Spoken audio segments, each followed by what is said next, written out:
Kama imewahi kukutokea umedownload application kwa lengo la kufanyia kitu fulani, lakini baada ya kudownload na kuinstall ikawa haifanyi kile kitu ambacho ulikuwa unahitaji ifanye.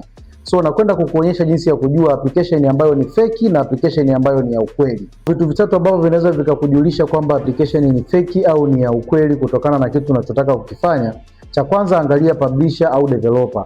Jina linakuwa ni jina ambalo linajulikana kama ni application ambayo ni ya ukweli, lakini kama ni feki, mara nyingi utakuta kuna unknown developer ama publisher. Kitu cha pili, shuka paka kwenye comments, angalia comments za watu mbalimbali, wanaiongeleaje hiyo application ambayo wewe umeidownload.